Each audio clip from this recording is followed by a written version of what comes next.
বাংলায় এমন কিছু মিষ্টি আছে যেগুলো জনপ্রিয়তার সাথে তার সূক্ষ্ম বৈচিত্র্যের পরিচয় দিয়েই তৈরি করা হয়। এমনই একটা সহজ ডেজার্ট হলো প্রাণহরা বা কাঁচাগোল্লা। আজ আমি তোমাদের সাথে এই কাঁচাগোল্লার রেসিপি শেয়ার করছি। আমি এখানে 1 লিটার দুধ ব্যবহার করেছি।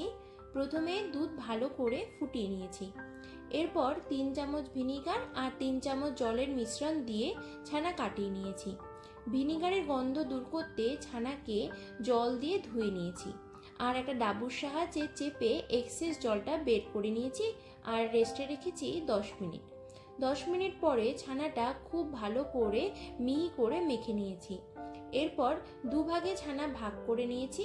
এক ভাগে 1 চামচ গুঁড়ো চিনি যোগ করে হাতের তালুর সাহায্যে প্রায় 10 মিনিট ধরে বেশ মসৃণ করে মেখে নিয়েছি। ছানা কিন্তু খুব মসৃণ করে মাখতে হবে।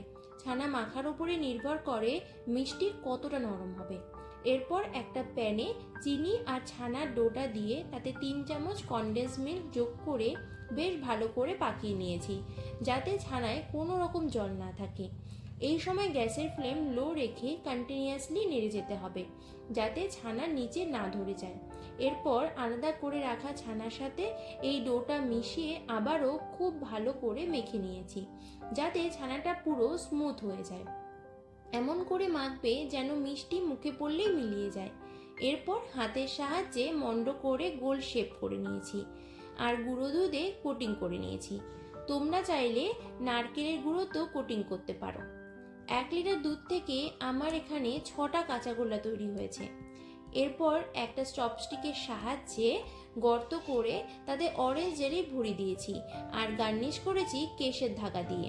তোমরা পিস্তা দিয়েও গার্নিশ করতে পারো। এভাবেই খুব সহজেই তোমরা বাড়িতে কাঁচাগোল্লা বানিয়ে ফ্রিজে স্টোর করে রাখতে পারো 1 সপ্তাহ। রেসিপি কেমন লাগলো তা অবশ্যই জানিও। দেখা হচ্ছে পরের কোনো ভিডিওতে।